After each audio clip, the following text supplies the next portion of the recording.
What is up, guys? Rick Kakas here, and today, yet again, we're going to be having some fun. We're going to be satisfying some curiosities because we are putting every single exotic trace rifle in Destiny 2 up against the final boss of the Last Wish raid, Riven, to try to see two different things. Number one, can any of these exotic weapons kill Riven outright within the cheese? And number two, if not, which one of these weapons is the best in terms of DPSing a boss? Now, we've already done exotic auto rifles and exotic scout rifles. If you're interested in checking out one of those, click the link above. And if you want to see more gun types tested, let me know in the comment section which ones you want to see next. But for now, we need to introduce our competitors. Firstly, the Oest of the G, a weapon that was actually a pre-order bonus for Destiny 2, the Coldheart exotic trace rifle. Moving on from there, introduced in Curse of Osiris, we have the Prometheus Lens. And then after that, the new boy on the block, we have the Wavesplitter, a PlayStation exclusive added in Forsaken. And so, let's get started. But just before we do, I hear you're looking for some sick new headphones. Well, lucky for you, I'm partnered with ASTRO. Click the link in the description down below. It's going to automatically apply a code allowing you to save some money and help the channel out. Definition of a win-win. Now, moving on to that damage phase, some things that you should know about that we kept constant. Number one, we're using as much Riven's Bane gear as possible to get that extra damage. Number two, we're using a Well of Radiance, of course, with Lunafaction boots. And number three, we're always having a Titan run-in with a melting point at the beginning of the damage phase to get even more damage. So we're really trying to get as much damage as we can with these weapons. So let's start here with the OG, the Coldheart. And let's take a look at its exotic perks. First off, we have the intrinsic perk Cold Fusion. This weapon shoots a steady cold fusion powered laser. That's not really anything, just describing the weapon. But then we have another unique perk, Longest Winter.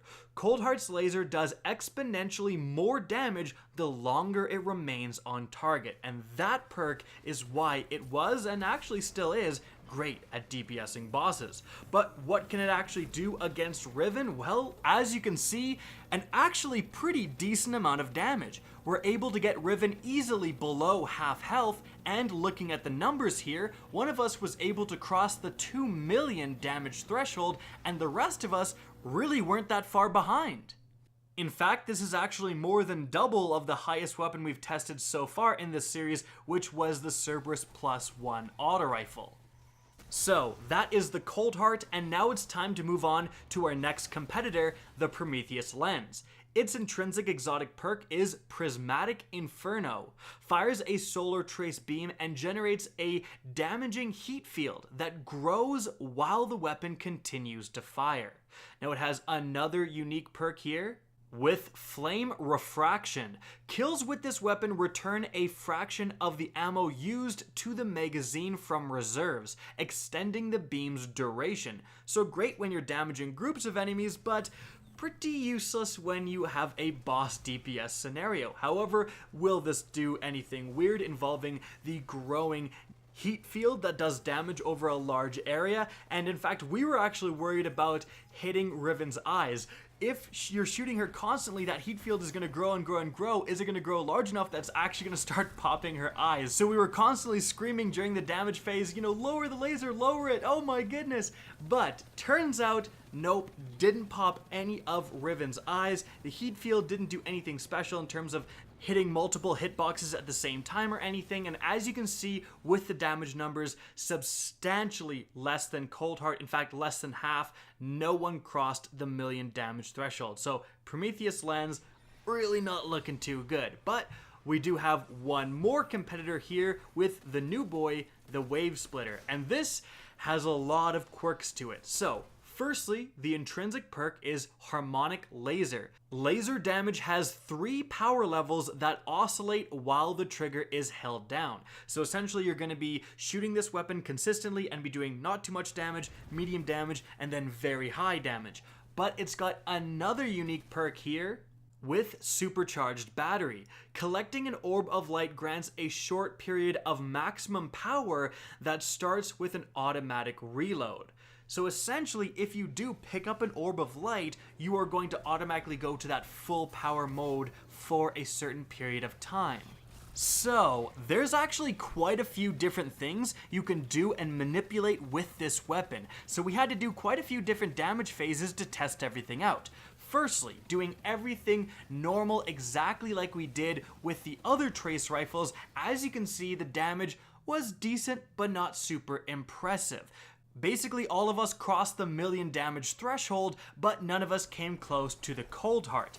However, what if we purposely used our supers right before the damage phase and then had multiple wells of light so we could all pick up those orbs and start with that max damage because of the supercharged perk? Well, we did that, and as you can see, we got actually quite a bit more damage, much closer to the 2,000,000 damage possibility of the Coldheart. So that means that if you're using this weapon for a damage phase, you really want to have used up your super so you can pick up an orb of light and then get its supercharged perk active. But there's some more factors as well, especially when you consider, well, you don't actually have to use Melting Point because this weapon is void. What if someone just uses the tractor cannon, provides the same bonus, a 50% damage increase to this weapon, but it lasts a lot longer than Melting Point, and the person can continuously apply it so it's lasting the entire damage phase? And what if we do that on top of purposely trying to get orbs of light to get the supercharged perk?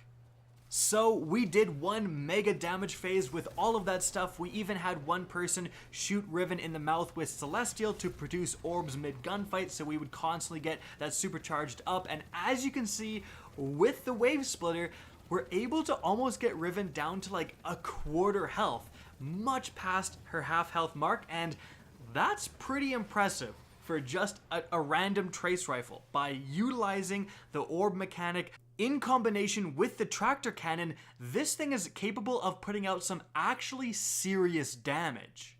And the numbers back that up, with pretty much everyone doing well over 2,000,000 damage and reaching numbers well beyond the Coldheart. Even the people who weren't using Celestial, obviously, were capable of doing more than the Coldheart was able to achieve. So that's a pretty interesting result. So, at the end of the day, it turns out that the best exotic trace rifle for DPS in Destiny 2 is the Wavesplitter if you're gathering orbs and using a tractor cannon. Now, in close second is just the Coldheart, and you don't have to do anything fancy there, just keep shooting. After that, it's the Wavesplitter without doing anything fancy, just shooting it normally, and then in last place, firmly in last place, it's the Prometheus Lens. And guys, that's it for the video. Hope you enjoyed, found this interesting. If you did, please remember to support it by liking and especially sharing. If you guys want to see more Destiny 2 content similar to this, don't be afraid to slap that subscribe button. If you guys want to get in touch with me and keep up to date with the latest channel activity, the best way is to follow me on Twitter at RickCactus. That's linked in the description down below. Again, I hope you enjoyed the video, and as always, have a good day.